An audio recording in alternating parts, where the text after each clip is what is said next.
எல்லாருக்கும் வணக்கம். என்னோட பேரு சிபி சரண்யா. என்னோட ஊர் வந்து கன்னியாகுமரி மாவட்டத்தில் இருக்க கொட்டாரம். நான் கடந்த 2024 நடந்த குரூப் 4 எக்ஸாம் கிளியர் பண்ணி 2025 நடந்த கவுன்சிலிங்கில் செக்ரட்டரியேட் டிபார்ட்மெண்ட் வந்து சூஸ் பண்ணியிருக்கேன். என்னோட இந்த வெற்றிக்கு காரணமாக இருந்த ஆரோ ஸ்டடி சென்டருக்கும் எங்களை நல்ல முறையில் கைட் பண்ண சதீஷ் சாருக்கும் வெங்கடேஷ் சாருக்கும் பெரிய சப்போர்ட்டாக இருந்த என்னோட ஃபேமிலிக்கும் நன்றியை தெரிவிச்சுக்கிறேன். நான் இந்த ஆரோ ஸ்டடி சென்டரில் எப்போ ஜாயின் பண்ணேன்னாக்கி 2023 நவம்பரில் ஜாயின் பண்ணி 2024 ஜூன் மாதம் நடந்த எக்ஸாமில் வந்து கிளியர் பண்ணிட்டேன். நான் இந்த எக்ஸாம்காண்டி ஸ்பெண்ட் பண்ண டைம் வந்து 7 மாதம் தான். இந்த 7 மாதத்தில் கிளியர் பண்ணதுக்கான முக்கிய ரீசன் வந்து என்னன்னாக்கி சாரோட நோட்ஸ் மட்டும்தான். ஏன்னா நாம் இப்போ தனியாட்டு ஒரு புக்கை பார்த்து நோட்ஸ் எடுத்துகிட்டு இருக்கோம்னாக்கி ஒரு புக்கை கிளியர் பண்ணதுக்கு ஒரு புக்கை வந்து நம்ம கம்ப்ளீட் பண்ணதுக்கே ரொம்ப டைம் எடுக்கும்.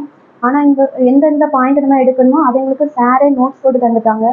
அதனால ஜிகேயை பொறுத்த வரைக்கும் ஃபஸ்ட் ஒரு 2 மாதத்துலேயே கிளியர் பண்ணி எக்ஸாம் வரைக்குமே திரும்ப திரும்ப அதை ரிவிஷன் பண்ணதுக்கு ரொம்ப ஈஸியாக இருந்துச்சு.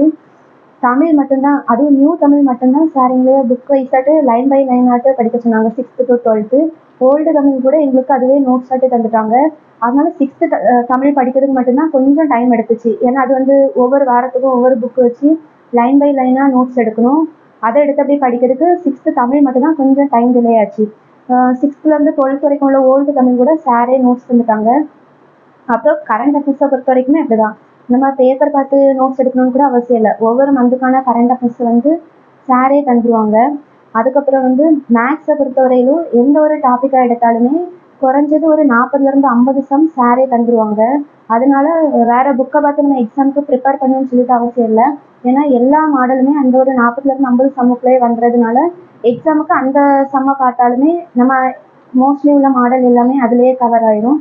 அதுக்கப்புறம் நான் இந்த எக்ஸாமை கிளியர் பண்ணதுக்கு ஃபாலோ பண்ண ரெண்டே விஷயம் என்னன்னாக்கி சார் வந்து வாரந்தோறும் சிலபஸ் போட்டுருவாங்க. வாரந்தோறும் சிலபஸ் போட்டு சண்டே ஒரு எக்ஸாம் நடக்கும். அந்த சண்டே எக்ஸாம் அன்னைக்கு மதியம் அடுத்த வாரத்துக்குள்ள சிலபஸ் தந்துடுவாங்க. அந்த சிலபஸை வந்து அந்த வாரந்தோறும் கரெக்டாக படித்து திரும்ப அதை ரிவிஷன் பண்ணச்சுன்னா வந்து சண்டே எக்ஸாம் எழுதுறதுக்கு வந்து ரொம்ப யூஸாக இருக்கும். சண்டே எக்ஸாமில் வந்து உள்ள மேக்ஸ் டவுட் எல்லாத்தையுமே அன்னைக்கு ஆஃப்டர்நூனே கிளியர் பண்ணிடுவாங்க.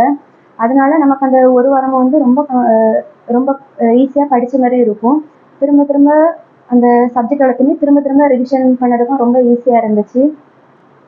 அதான் நம்ம அந்த ஒரு குரூப் 4 எக்ஸாம் வந்து நம்ம கிளியர் பண்ணதுக்கு ஒரு சப்ஜெக்ட் எடுத்தோம்னாக்கி அதை நம்ம ஒருக்கா மட்டும் படிச்சுட்டு விடுறதுக்கு இல்லாமல் எவ்வளோ தூரத்துக்கு நம்ம ரிவிஷன் கொடுப்போமோ அது நமக்கு அந்தளவுக்கு எக்ஸாமில் நம்ம அந்த கொஷினை வந்து அட்டன் பண்ணதுக்கு நமக்கு ரொம்ப யூஸ்ஃபுல்லாக இருக்கும். அதனால திரும்ப ரிவிஷன் பண்ணுங்கள். வீக்லி ஒரு எக்ஸாம் வந்து அட்டன் பண்ணுங்கள்.